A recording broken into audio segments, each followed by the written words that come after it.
નમસ્કાર, મનમંથન ન્યૂઝમાં આપનું સ્વાગત છે।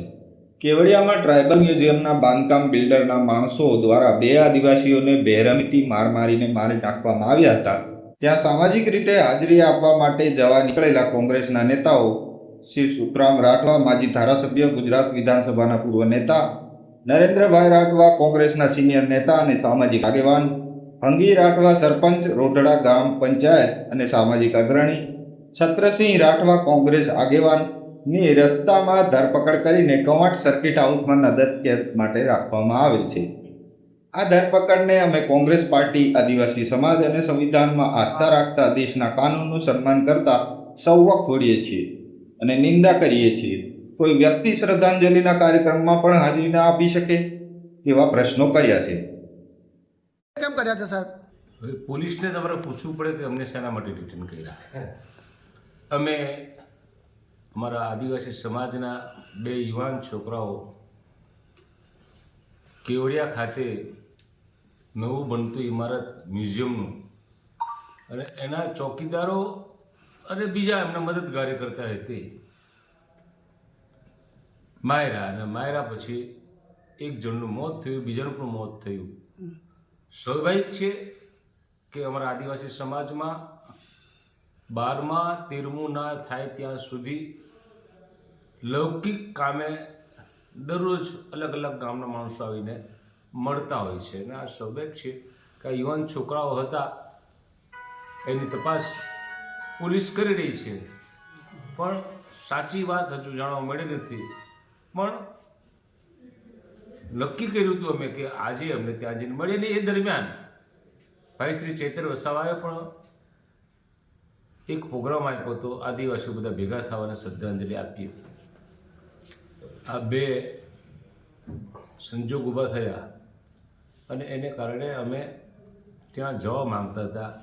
મારી સાથે વરિષ્ઠ સરપંચ ડુંગર ગામના ભંગ્યાભાઈ રાઠવા, અમારા ધુમાધાર બેટ્સમેન નરેન્દ્રભાઈ રાઠવા કનલવાળા, અમારા બીજા એક મોટી ટીટોળના કાર્યકર છત્રીસિંહ રાઠવા, અમે મારી ગાડી લઈને ઘરે હતા અને ઘરેથી નીકળીને કવાંટ આવ્યા, અને કવાંટથી નીકળીને અમે કેવડિયા જવા માટે પ્રસ્થાન કર્યું ત્યારે પોલીસ અમારી પાછળ પડી હતી। અમે સીધા રસ્તે શોર્ટકટ જવા માંગતા હતા ત્યારે પોલીસે પાછળ પોલીસને આગળથી પણ પોલીસ આવી ગઈ। મંકોડી અને વીજળી અને કાનાબેડા આ બેની સીમમાં પોલીસ સામે આવી જતા એમણે ના પાડી કે તમે જઈ શકશો નહીં, અને ત્યાંથી પોલીસવાળાએ ડિટેન કરીને તમે જોઈ શકો છો કે અમને કવાંટના વિશ્રામ ગૃહમાં લાવીને બેહાડ્યા છે। સરકારે આદિવાસીઓ ભેગા ના થાય, એની માંગણીઓ બુલંદ ના કરે, એનો અવાજ દબાઈ દેવા માટે પોલીસ તંત્રનો દુરુપયોગ કરીને ત્યાં આવતા આદિવાસીઓને અટકાવવાનું, એમાં માત્ર આદિવાસીઓ જ આવે છે એવું નહીં, બિન આદિવાસી પણ જવાના। આ એક દુઃખદ ઘટના છે, અને દુઃખદ ઘટનામાં ભાગ લેવા સૌ કોઈ જઈ શકે છે, પણ એનો અવાજ બુલંદ ના થાય એટલા માટે સરકારે પોલીસ ખાતાનો દુરુપયોગ કરીને મારા જેવા જે ત્યાં જવા માંગતા હતા એમને રસ્તામાંથી અટકાવીને રોકવામાં આવ્યા છે, તેમ મને પણ અહીંયા રોકવામાં આવ્યો છે। પોલીસે તમને નજરકેદ ગઈકાલ સાંજના કર્યા હતા, તો તમે ઘરેથી નીકળ્યા કેવી રીતના જવા માટે?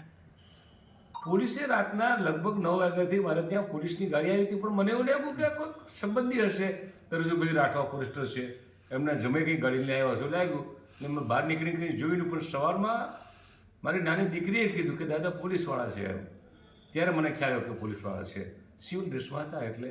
અને સ્વાભાવિક છે કે મારે જો રાતે ભાગી જવું તો ભાગી જઈ શક્યો હોત, પણ મારે તો જે મૈયત થયા એમને ઘરે જવું હતું ખાસ કરીને, ને એટલા માટે મને કોઈ ટેન્શન નહોતું। એટલે કવાંટમાં સવારમાં થોડું શાક લેવાનું હતું, કંકોડા, એ કંકોડો લેવા માટે કવાંટ ઓફિસે આવ્યો હતો, અને કંકોડો લઈ અને ઘરે શાક આપીને પછી નીકળું, એટલે પોલીસને શંકા ગઈ કે આ કંઈક જઈ રહ્યા છે, એટલા માટે રસ્તામાંથી મને ડિટેન કર્યા છે।